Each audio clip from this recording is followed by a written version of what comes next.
probably say, Okay. send it on to you or someone. Yeah. like that. Let's call the meeting to order with roll call, please. Vukovich, Here. Essick, Here. Dixon. Yeah. Bronner. Yes. Lyle. Yes. Kerrigan. Yes. And now the minutes of the July 14th meeting. Any additions or corrections? Is there a motion to dispense with reading the minutes and approve them as distributed? So moved. Moved by Brett, Second. second by Robert. Any further discussion? And move on. All in favor of the motion, say aye. Aye. Opposed, same sign. Motion carries. Visitors? Any visitors would like to address the council? Looks like not seeing none. Let's move on to reports. Solicitor. Thank you, Greg. Everything that I have been working on is proceeding according to schedule. I don't have anything particular to report to council. Okay. Any questions for the solicitor? Okay, police chief, Chief Hayes. July was a pretty good month for us. We did issue 21 arrests or citations. 3 of those arrests and citations for an apprehension of a male that was trying to break into Dr. Lawrence's office. We got a call that he was trying to break in the back door of the eye doctor down here on Main Street. Officer Dave Williamson and Officer Smith, along with assistance from Jonathan Swan at the campus police, went down and we were able to apprehend him after a small foot chase. The guy tried to run, they chased him down, got him in custody. Nobody was hurt or injured or anything. Did a very good job with that. Went ahead, got 3 felony charges on him. And so he's being held in jail now for awaiting his trial. So I do want to commend them for what they did. Their actions are pretty quick and swift getting there and taking care of everything from that point out. Those 3 officers did a very good job as far as I'm concerned. Scott, do you prosecute that or what? It would be right I would with anticipate. the Haddocks. I would say that's going to probably be a felony, so I will not. Get that. I didn't pick up Trevor, whether he's a resident or. No, he was not a resident. He's from the New Philly area. Just saw a small town and thought he could make some quick cash. He was wrong. Do you have any knowledge about whether there were drugs involved in terms of the impetus for it, or you don't know enough? I did. But he would really say, I don't know. He just said it was a small town and thought it'd be a place to go. So. We did, working with the Highway Traffic Safety Office and the Click It or Ticket program that we received a free moving radar. The radar is about $2,500 and it is installed in our cruiser and it's already in use. I was going to take you guys out for a demonstration, but with the rain, I think you just take my word for it that it's working well. They do a good job with the Click It or Ticket program. It's really paid off for us as a second radar we had over $5,000. You put the 2 units together, so just doing our jobs, it gets us some free stuff. So I think it's pretty good. We're going to start doing the Drive Sober campaign. We're going to work for impaired drivers, just kind of change our efforts around and try to get them off the road and try to help with that effort. It's a statewide campaign as well, which goes to the more free stuff. So What are the main elements of that campaign as in far terms of what you do? basically, we watch for it more. We try to get extra auxiliary officers in. They can be in their own car or even ride along with us just to help us out and try to get as many extra stops and really focus on those different things with the seatbelt or the impaired driving. And then we record what stats we had for the time. I send them to the state, they record them, and where it goes from there, it's up to them. But and they give us the kickback for doing it. So it's easy work all overall. Like I said, it's basically just doing our job but keeping track of what we're doing. So we do that. And we are preparing for the new school year. The college coming back into town here real shortly. Talked with the safety committee today that we're going to go door to door, pass out some information to the students and the residents about how the police department can help with any of the situations they might be in. Chief Vincent from the University Police is going to go along with me again this year. We've done that the last few years. It seems to be really good for us, so looking forward to doing that. So you see us knock on your door, that's what it's for. We're going to organize a couple meetings with the students from the college and some of the college staff as well to try to just pass out some education on some of our local laws and things like that. So those are some of the things that we're trying to do. And then when the college starts up, so does East Muskingum Schools. I'm going to continue to pull my double duty of school resource officer for the district until I hear back from a grant, which I'm hoping will be in September that we hear yes or no on that one. So I am keeping my fingers crossed that we did get that one and we can make that adjustment. I'm really looking forward to that. And then actually just last Saturday, we brought some officers in. We did a walkthrough of the school buildings, kind of familiarize ourselves with that. The buildings changed just a little bit. Some of them haven't been in there for a couple of years, so it's good to get them out, walk them through, and even familiarize myself before the school year starts. So just some of the stuff we're doing to be proactive in the school district was all for that. They invited us to come in and do that. So we're kind of hoping we can do the same with Muskingum University. Chief Vincent's going to take us to a few of their buildings, some of the new ones that we don't get to go into a lot. It really helps that way when you're going into a situation, you know what you're looking for. But that's pretty much all I have to report. Any questions for the police chief? Thank you, Chief Hayes. Thank you. Chief Gates. Yes, in the month of July, we did 23 fire runs, bringing the total year-to-date to 157. We did have one in Highland Township, had a major loss of a house on July 4th. And I think we had a few other losses and some barns and buildings that we did have on fires. But it kept us busy. EMS, we had 94 patients for the month of July. We had 67 transports, 27 non-billed runs, bringing our patients to date to 627 compared to 540 of last year. So our runs of this year are 615 compared to 522 last year. And the transports, you see a big difference of 510 year to date compared to 355 to last year. So fire runs are up close to 40. And EMS, of course, is up a good 150. So on the transports. Is there a billable runs number that you used to have? Maybe I'm missing it someplace. The billable runs are the transports. Okay.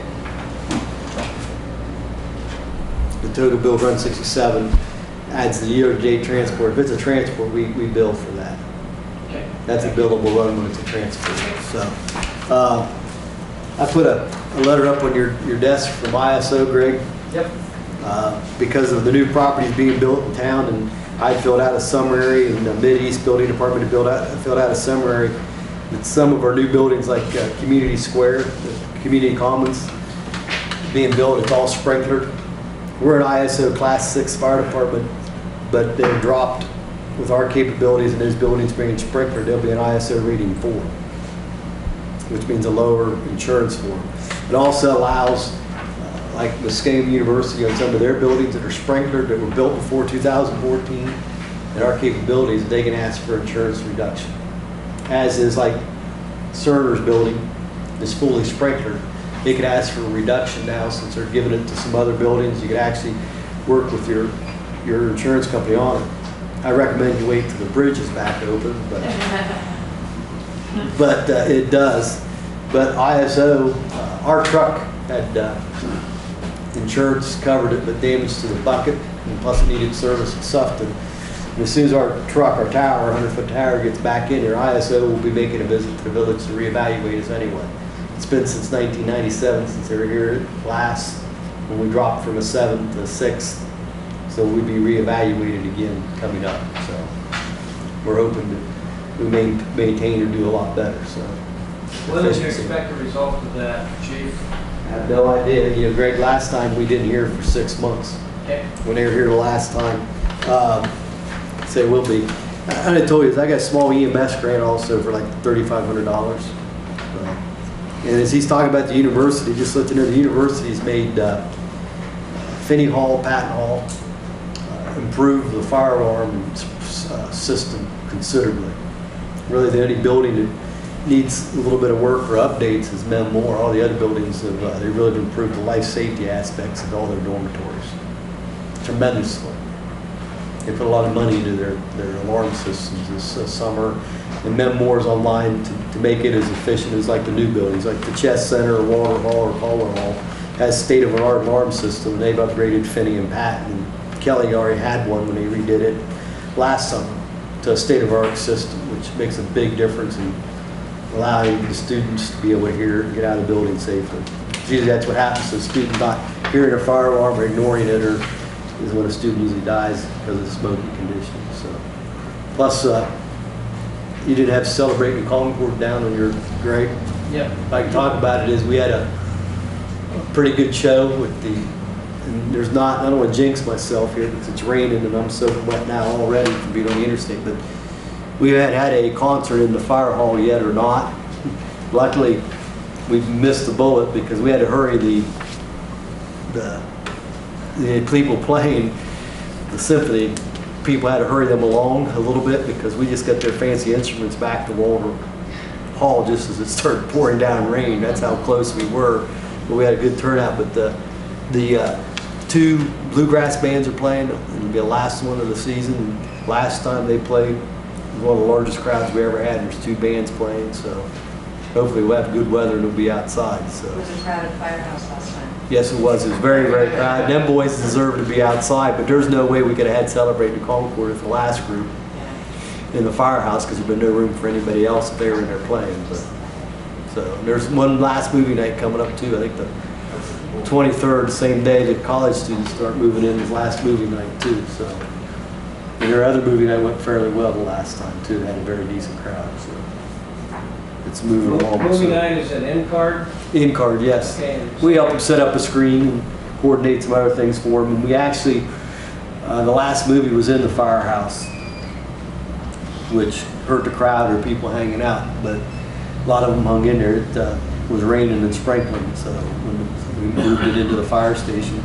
Because we can set the big screen outside, but we also put it so we can set it up inside the fire station too. So kids enjoy it. So. But I think that's all I have that was going on with us. Chief. So. Any questions for the fire chief? Chief Gates, Mayor, the search committee to recruit John's replacement from his retirement. That's Steve, Brett, myself, and John. And if council recalls, we hired a management consultant, Doug Plunkett, who was former village administrator of Granville and has done a number of consulting for us as a village in the past, and continues his affiliation with Management Partners, who's based in Cincinnati, who has some record of recruiting these positions. Have been meeting kind of off and on. I've kind of Steve was involved with some interviews with candidates, and then Brett kind of has got some of the supporting material. What I'd like to do is, in executive session for purposes of discussing personnel, bring council up to date.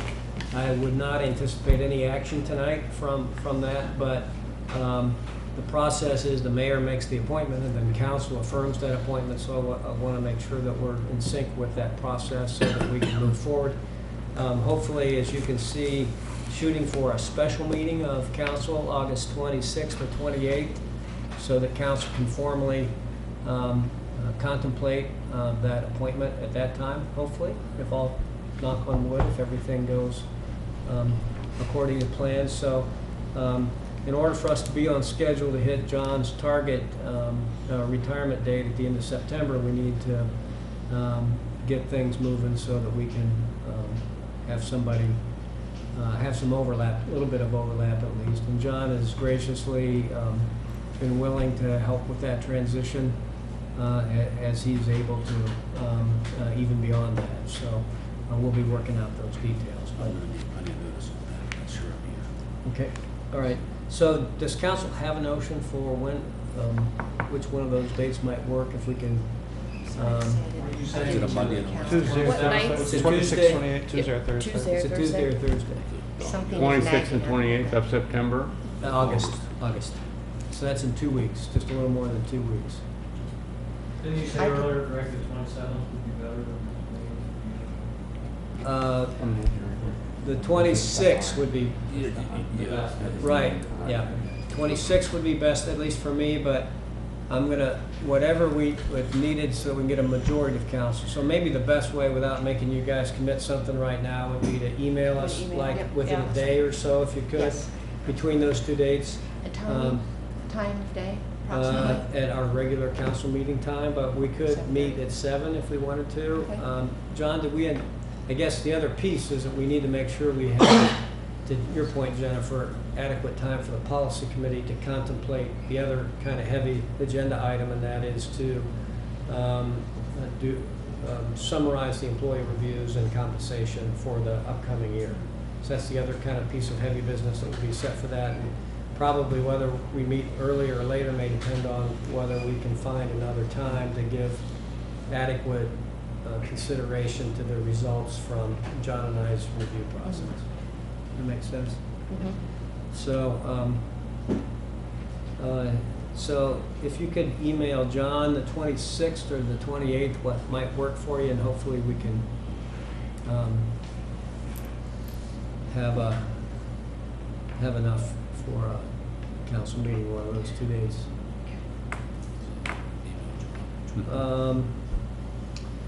As council recalls, our village was the winner of an innovation grant from the state of Ohio at $45,000, and the village has $5,000 of that $45,000, bringing together East Muskingum School District leaders, Muskingum University leaders, and NCARD leaders to a proposal to understand how we might assess the needs of health, wellness, and recreation and arts in the community. And we've had 2 meetings already with that group. And hope to keep the ball rolling. I think, John, I sent you an email that had that. One of the things that we're contemplating is how wellness may or may not be a part of that combination of services, because arts and recreation and wellness are kind of starting to merge together in some interesting initiatives. So the group is contemplating how or if wellness may be a component of that, and then who the corresponding partners might be to see where that might take the new Concord community. So it's exciting to see the university and the school district and NCARD working together to first assess needs and then back into facilities that would support the programming that we need and want in the community. So that makes sense? So our first big step will be to get an RFP out, and we can communicate that once we draft that to council, but then to an RFP for a consultant to help us navigate that study. The target end date for the delivery of that, it has to be roughly what, John, April of 2015 or so? Is that what we talked about? 2016. Good. We have a little bit of time. I'm almost certain. Okay. Target okay. date for Completion of the of the study. of the study, okay. Right. So we're trying to be deliberate now about what we get out of this study to make sure we don't have something that just sits on the shelf and gathers dust, that it actually can be a useful blueprint for understanding how we can work together. Will there be any kind of public communication about what's going on with the stakeholders group, or even that it exists or anything like that? I think that's probably when they get to a milestone of sorts. It's mostly discussion right now. Yeah. And really, I think a couple of those milestones would be the publishing of the RFP, probably the securing of the consultant, and then I think after that there'll be a whole sequence of downstream engagement opportunities by both the college, the school district, and the community around assessing, including council, including assessing what our arts and recreation and wellness needs are in the community. So, Do we know, or are you able to tell us who the group is or how many people are in that group? it's 2 representatives from, 1 or 2 from the college, 1 or 2 from the school district, 1 or 2 from NCARD, and myself and the village administrator. Yeah, great. Did I Okay. leave anybody out, John? I think so. Okay, So Exciting. they're the designees of the Muskingum University. President Steele, the Superintendent Jill, and the President of NCARD are either directly or closely, indirectly involved in this work. Great. So that's all I had to report until our executive session. Policy. Policy met this evening. We have one thing to report on, and that is our recommendation that we adopt Ordinance K 814-1, which is adopting the South Friendship Development Plan that's been prepared and was presented at the Planning Commission meeting as part of the South Friendship Development Plan or Land Use Plan. So it is our recommendation that we adopt that.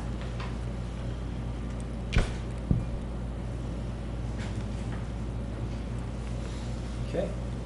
So we'll see K 814-1 under new business ordinances. Mm-hmm.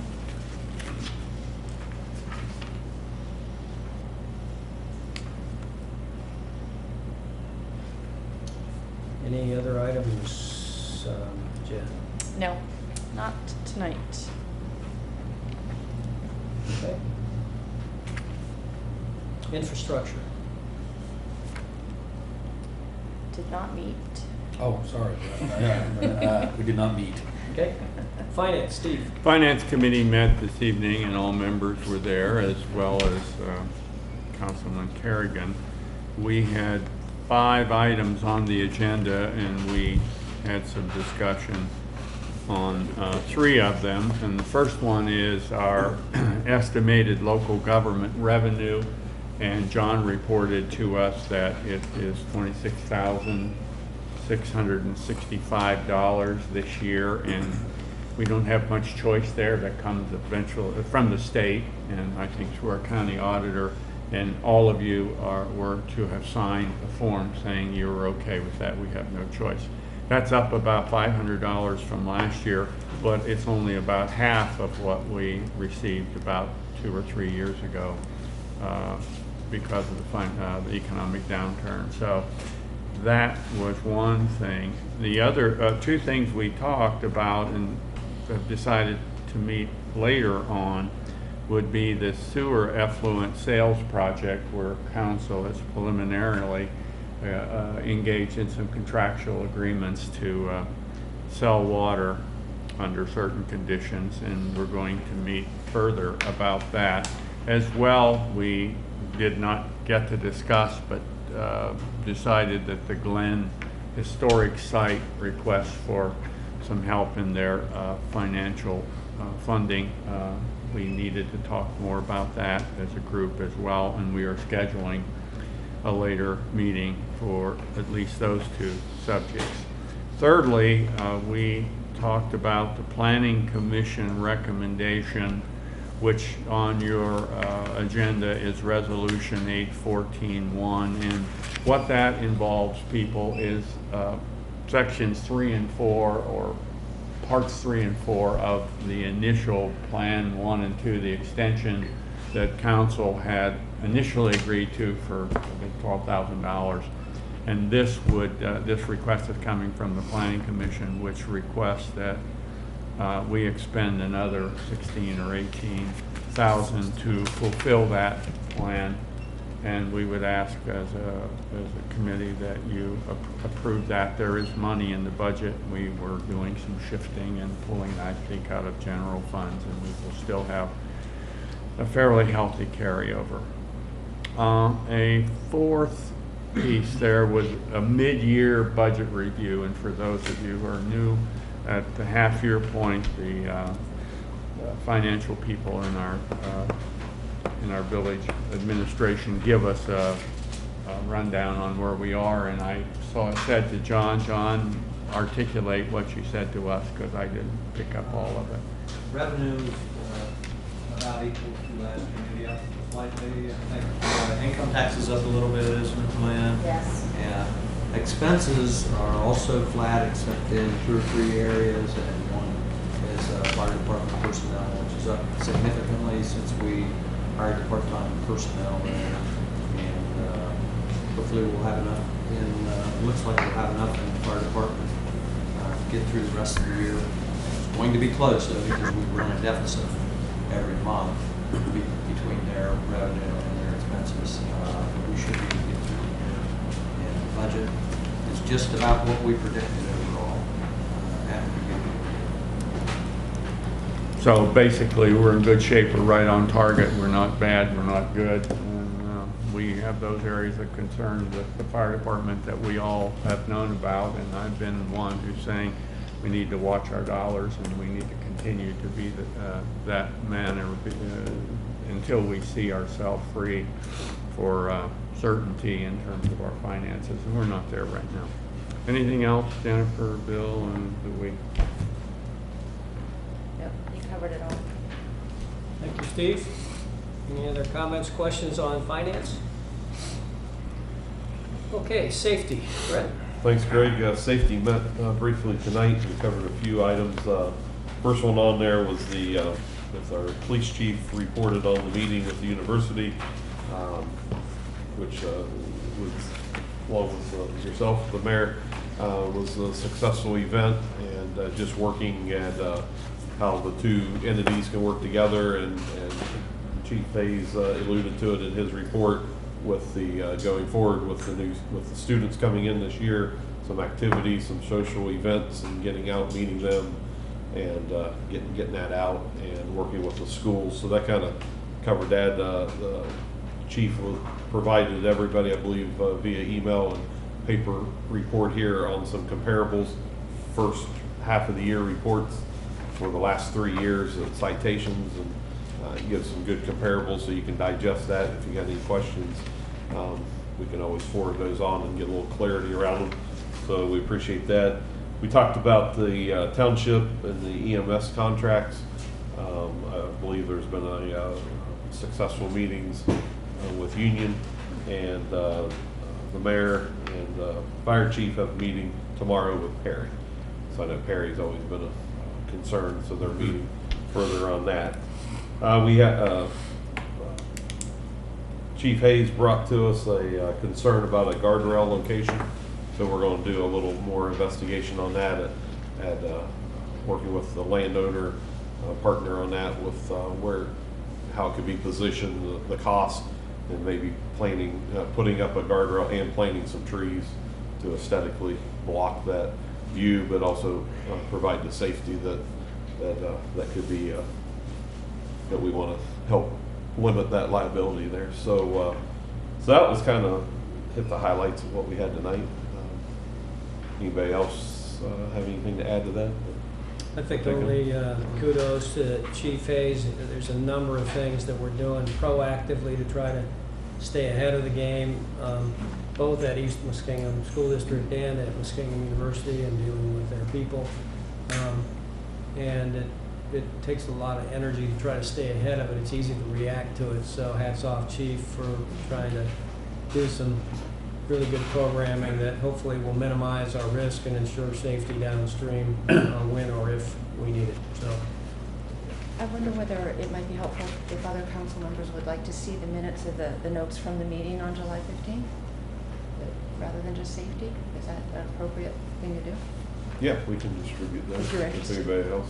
sure. Okay, make sure we give you a It copy. talks about of the this. specific tasks, because there were some very specific action items that I thought are very interesting. Okay. Um, Chief may have a couple extra copies. Yeah. Yeah. Oh, great, great. Yeah. Okay, great. And then, what about this? Yeah, there's the. Yeah, this was an incident that happened. I don't know, maybe you guys already knew about it. It's near the school, from High and Coleman Street. So if you flip to the next picture, coming down hot. This is car, okay. A No, car this is came coming. down This High is Street, yeah, car went over here and hit and the went across building. the street, So proposing putting and then moved this little shed comparable. from there to there. Yeah, maybe about 12 And foot. right now, there's a guardrail at the bottom of Harper like this. Yeah. So at the very least that, but I Right. think we're talking about possibly something more extensive to protect that Yeah, whole even area, this one, because those even are this such one steep needs a little hills bigger at area. Harper High in the alley. Yeah. And then aesthetically, to possibly partner with the school system to add trees So ultimately that would replace the guardrail altogether. replace the Because there guardrail used to be altogether. trees all And along all- there that That's essentially right. had the effect of Yeah. keeping Of the guardrail, traffic from right. going down there that have since been removed or Yeah. lost, so. Great. Well, I think, so our idea is to get a quote on the cost of the guardrail and then have a discussion with, and trees, have a discussion with the school district about what we can do. Did you see? Yeah, I have, Okay. that's my comment. Oh, okay. Okay, anything else, Brett? No, I think that covers it, Drew. Okay, fiscal officer, Lynn? Thank you, Greg. Our balance in our bank accounts at the end of the month was $897,332. Our swimming pool year-to-date income is $26,000. Magistrates courts increased $10,000 from this time last year. As John noted, income tax is normal. Our salary and benefit expenses are as expected. And the state auditors are scheduled to be starting our annual audit this week. And that's all I have to report. Any questions for fiscal officer? How long does the state audit take? This year, it's going to be a very detailed, we're doing our full audit this year. Last year, I would guess they'll be here. They allowed us to do an agreed procedures last year. We do that every other year. It was about 2 weeks last year. I would say they'll be here for 3 or 4 weeks. Be here. And so they do the full audit every couple of years? Prior to that, we were able to contract with a private company for about 8 years. But after you extend the contract so many times, the state comes in and does the audit themselves. Oh, so, and is that now an ongoing change from now on? It'll be the state We conducting? may be able to go back to a private contractor next year. It's cheaper and quicker. I was trying to imagine the state sending auditors to every community in the state every year. School That's why I was districts, asking. townships, villages, cities, they do. A lot are contracted out now. Okay, any other questions for our fiscal officer? Thank you, Lynn. Administrator, John? Thanks, Greg. The water and sewer plant report. At the water plant, we produced 5,823,000 gallons. At the sewer plant, we treated 5,608,000 gallons. Both plants were in compliance for the month of July. Everything's going well at both plants. We have had a couple of water breaks recently, but nothing major. We had one Friday afternoon, we had one this morning. Any questions on water and sewer? What are the village strategies for informing citizens when a water main break affects their water? If, like in the case of Friday afternoon, when we did actually have to shut folks off, for about a block, we passed out notices to them. And normally, if we don't have to, we just put it on the radio and TV and newspaper. We're working on a system, and we're not there yet. Through the county EMA, it's called Everbridge, where we would be able to, once we get it up and running, you would be able to send out text, however the people sign up for it, text, phone calls, emails, whatever folks sign up for. And they can actually go on a map, a GIS map, and circle an area and pick that. And we have our own GIS mapping now, and so hopefully we can tie that all together. It's going to take some time to do it. I just don't have time. But hopefully it will get done. Whenever there's a boil advisories are a precautionary measure.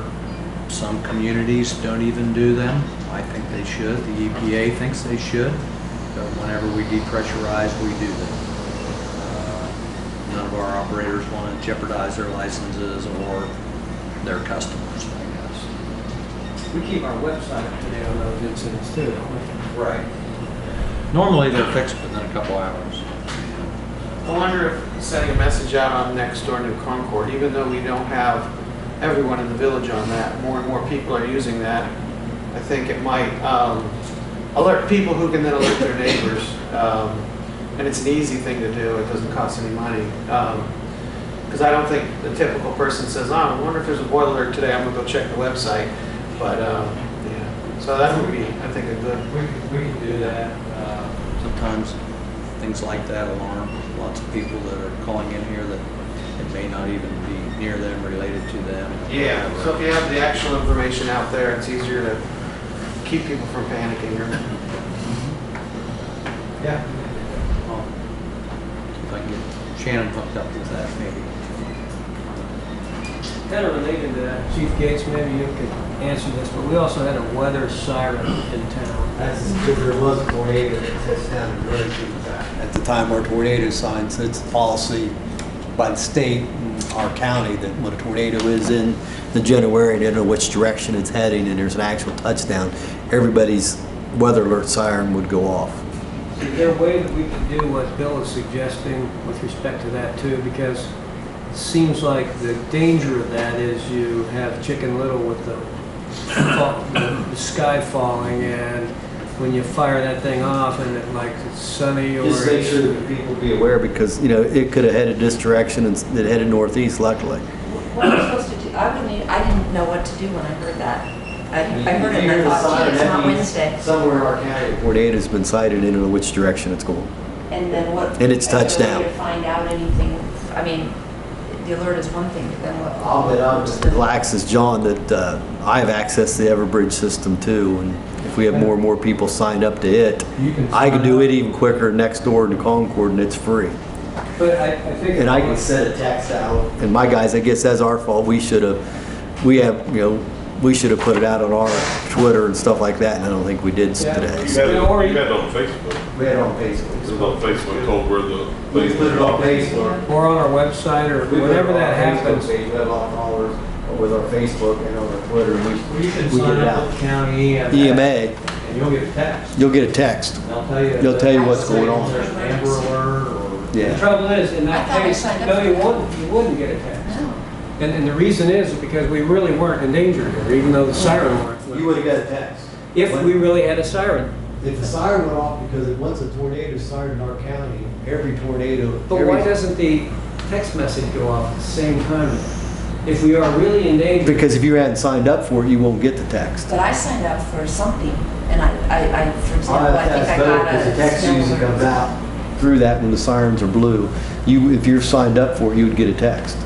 I'm just trying Did to, anybody hear this? Yeah, go back into your specific, go to the county EMA website and double check and make sure you're still. County Emergency Management Agency. If you have trouble, let me know, and I'll coordinate that for you, Jennifer. it might be good, Brent, if you could just echo that message to the EMA folks to communicate these cases, because people, something like today happens, and it happens with frequency. I think a text went out, but I had to be on the interstate land underneath the semi at the time of call. Well, I mean, and you may be on vacation. It Yes. needs to be beyond just you, Brent. Right. Well, we people- we had a duty crew after we moved some people around us, and we made sure we had several people stop by the station. And we explained to it, that's when our guys put it on Facebook. I thought they put it on Twitter too, they must not have. Is there any way that the county EMA could be a little more specific about projection of an emergency like that? I mean, if you're 20 miles away from... Very honest with the EMA, when the siren blew today, that's kind of like a state law policy when that happened. But then To I fire can, the entire counties, when you get even an though actual, it may not be in imminent danger. when they get an actual touchdown in the county with the weather was just right for tornadoes, yes, to make people aware that there's a tornado somewhere in the county. But I can talk to Bo about making sure that the texts do go out. I'm just trying to make sure we don't have the Chicken Little syndrome where we're firing that thing off so much that people say, "Ah, it's just coming off again, I'm not going to pay attention When to they get an it." actual touchdown and it's in so many miles, as a crow flies, we're not that far from Dresden, they're going to set the tornado siren off because what a tornado can do or will be do, we know we've been hit here several times. So- I've been here for those Yes. times. And all I'm saying is false alarms and as much. I will follow up with Bo. I will follow up with Okay. Bo on that. And, and as John says, we put on a website, encourage people to sign up with us and EMA so we can get them on the Everbridge to be able to form because it's free and it's quick. Well, hopefully it I can mean, accurately. we could, to be very honest with you, we can do the Everbridge almost from our smartphone. Well, Don't have to even be close to a laptop or a computer, so. Hopefully it will provide useful information for people to know how eminently in danger they are so that we could, so people could act if they really needed to act. What's Everbridge? It's a utility that the county uses to make massive text messages and calls out to warn of an imminent emergency. Oh, okay, so when you do the sign up, that's the system that you, okay, thank you. Once you get into the system, even signed up through the Concord, you're in their system, that if there's anything major going on, you would get a text, how you, an email or a text or a phone call. Person that signed up for something like that. I'll double check. I'll follow up with Bo on the exact procedure on that. Okay, You're expressing the concerns about not wanting that chip in little effect. Great. thanks, Chief. Okay, sorry, John. Where were you? The water sewer. Yeah, village hall improvements are about 80% done. We hope to finish up the phone system improvements on Wednesday, and we just need to reorganize. We're trying to go through all the file cabinets, index everything, and have everything in the right place where we can find it. So it's just going to take us a while to do that. Street projects, if anybody's been on High Street, the curbs are in on High Street, and we hope to have that paved within a couple of weeks. The curbs are in behind Community Commons, and we hope to complete the paving up there in a couple of weeks. Can I just say there's a very happy resident on High Street that loves his new curb. Good. Thank you for everybody. John, will the curbs deal with the water? Yeah, that's why we put the new curb in, so that we can camp the street toward the storm sewer, because it naturally wasn't going that way. At least on the very east end, on the west half of it, it actually drains this way, so that's not as much of a concern. How about right there, the northeast corner of the Presbyterian Church, right as it starts from there, that area right there that's always a mess. Will that deal with that? Am I right off of the Liberty? Cherries? No, right on the northeast corner of the Presbyterian Church on High, right along that area right there. Yeah, the pavement stops at late. We can go look at it sometime. Well, that's all right. You never wanted to be. I'm used to seeing more water and holes there than I want, because water's in there. So, can we tell people we're going to get rid of the water? We can't. It will really help. It'll help. Are we going to get rid of all of it? I don't know. Do you have an ETA on paving it, John? Yeah, within a couple weeks. Okay. You know, I met Tom Parnell up there today, and they shot it actually with the laser. So they're To make sure it's Canon. Yeah, if it's candid, we can always say it. At least Because it'll be on the right side. we planned this all along, but there is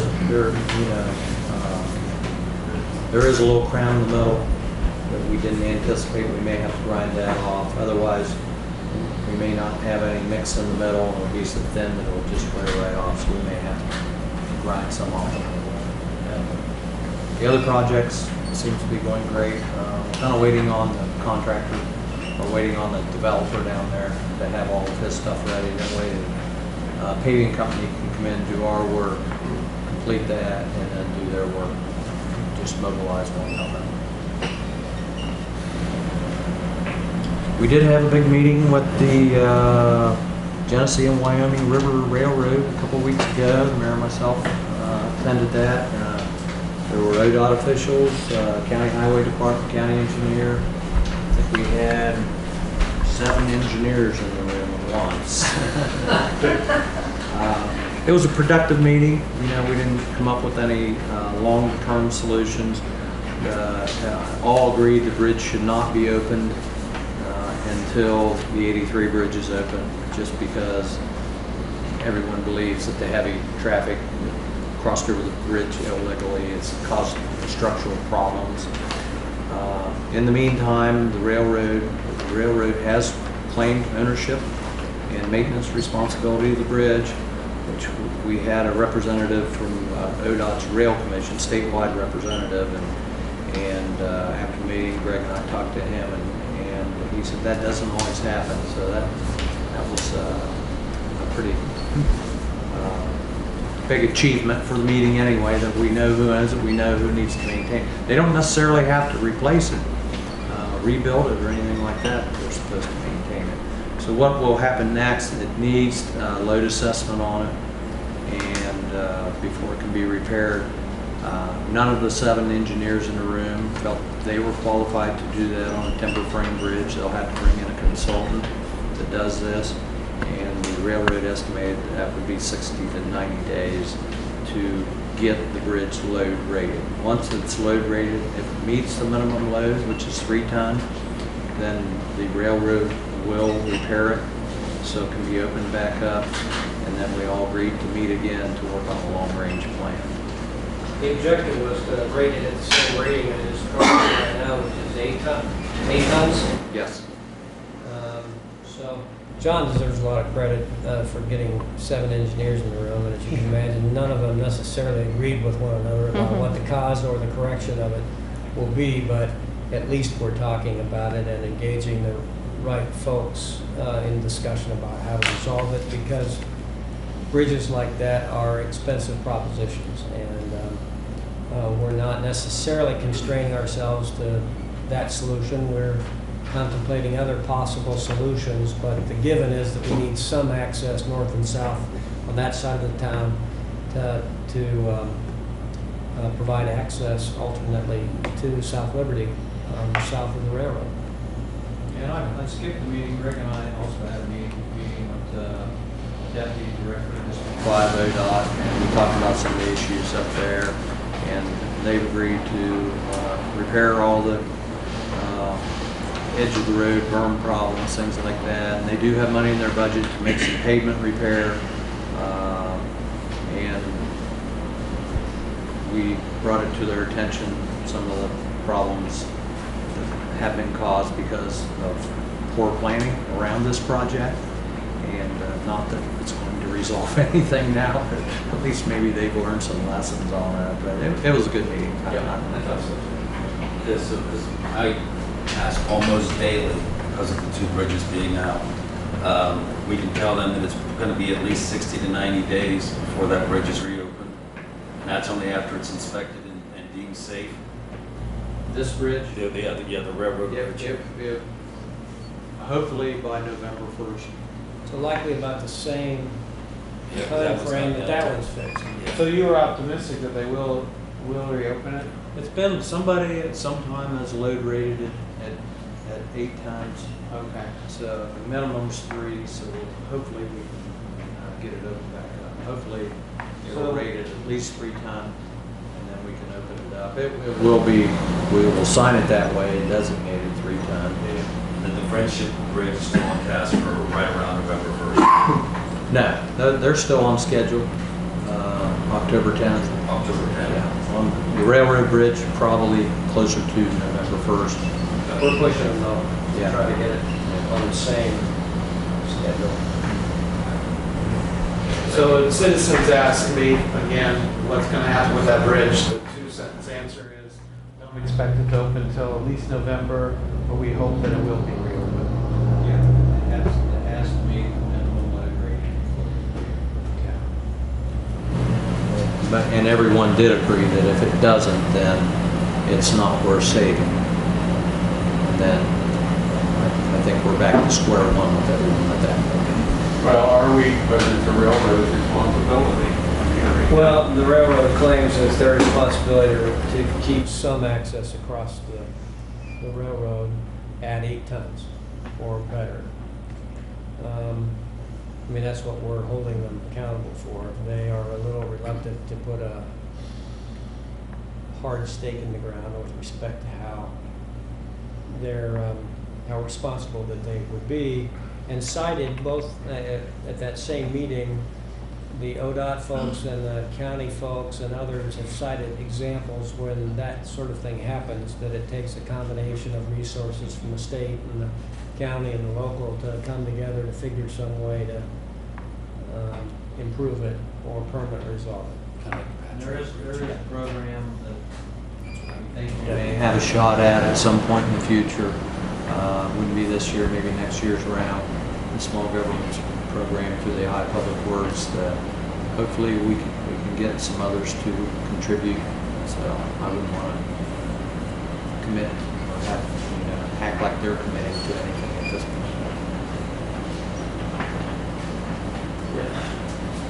We've been here before, I think that, remember your alternate road, and I think yeah. we get them paid for.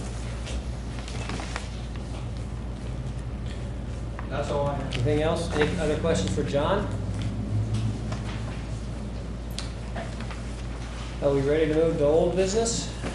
Council, any other items? So let's go to old business ordinance D8-14-1, an ordinance establish utility billing policies. This is the third and final reading. So moved. Moved by Steve, Second. second by Bill. So we adopt ordinance D8-14-1. Any further discussion? Roll call on the ordinance then. Kokavich, Yes. Kerrigan, Yes. Essick, Yes. Dixon, Yes. Bronner, Yes. Clyde. Yes. And now, ordinance D8 passes. Now ordinance K8-14-1, ordinance to adopt the South Friendship Development Plan adopted by EHM&T as a part of the land use of the village of New Concord and declaring an emergency. So moved. Moved? Second. Moved and seconded. Any further discussion? Roll call on the emergency. Kerrigan, Yes. Bronner, Yes. Kokavich, Yeah. Essick, Yes. Dixon, Yes. Bronner. Yes. And now the ordinance, Yes. moved by Jenon, Second. by Bill. Roll call on the ordinance. Lyle, Yes. Kerrigan, Yes. Kokavich, Yeah. Essick, Yes. Dixon, Yes. Bronner. Yes. Ordinance carries. Hopefully, John, we can publish that ordinance or have it available, maybe online for folks to see that. May generate some discussion for the next planning commission meeting if it's in state. A resolution 8-14-1, a resolution authorizing the mayor to enter an agreement with EMHMT to deliver the planning commission study for I-70 route, State Route 83 area for a price not to exceed $16,000 and declaring an emergency. So moved. Moved by Steve, Second. second by Jen Bronner, right? Yes. Any further discussion? Roll call on the emergency for 8-14-1. Kokavich, Yeah. Bronner, Yes. Essick, Yes. Dixon, Yes. Lyle, Yes. Kerrigan. Yes. So moved on the resolution. Second. Moved by Jen, second by Steve on the resolution. Roll call. Bronner, Yes. Kokavich, Yeah. Essick, Yes. Dixon, Yes. Lyle, Yes. Kerrigan. Yes. Resolution carries. Any other new business? Approval of bills. Move to pay the bills. Second. Moved and seconded that we approve the bills as listed. Any further discussion? All in favor of the motion say aye. Aye. Opposed, same sign. Motion carries. Announcements. I guess the next council meeting will be, as we indicated earlier, the special council meeting for either August 26th or 28th. And we'll publish that by the end of this week, hopefully, so the public can know when that meeting will be. And then our next regularly scheduled council meeting in September is September 8th, I think. Is that right? I'll be out of town, Greg. Okay, Steve will not be here, so if anyone else won't be here for that September. We lost Is our anyone- calendar. It's probably a Monday. Well, it is. I think it's the 8th, isn't it? Anybody know? It might be the 9th, but I'm not bad Ms. on Scott says yes, definitely. Okay, so September 8th is the next scheduled meeting. Steve can't make it, so if we need to, if anyone else knows they can't make it right off, let's talk about resetting that right now. I mean soon. And then the planning commission meeting is yet to be determined, but will be set to contemplate the work of EMH&T and come up with more recommendations, hopefully to council downstream. So we'll publish that and let council know when that's set. I doubt that it will be between now and the next council meeting. Any other announcements? Any other miscellaneous topics? I had one. Chief Gates recently got accreditation from the Ohio Fire Chief Credentialing Program as a fire chief, in the state of Ohio. So congratulations, Chief Gates. Did you want to say anything about that? It's an expensive, long project that you want to complete.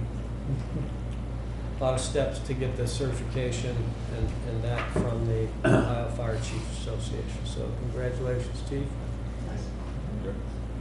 Any other miscellaneous announcements? Is there a motion to go into executive session for the purpose of personnel matters? So moved. Move. Is there a second? Second. Any further discussion? Roll call on the motion. Lyle? Yes. Dixon? Yes. Kokavich? Yeah. Essick? Yes. Bronner? Yes. Carried. Yes. Motion carries. We will pause for 5 minutes and then return from executive session just for, we do not expect any further legislation at the conclusion of executive session on the agenda. So we won't be having any anticipated vote. So we'll reconvene in 5 minutes.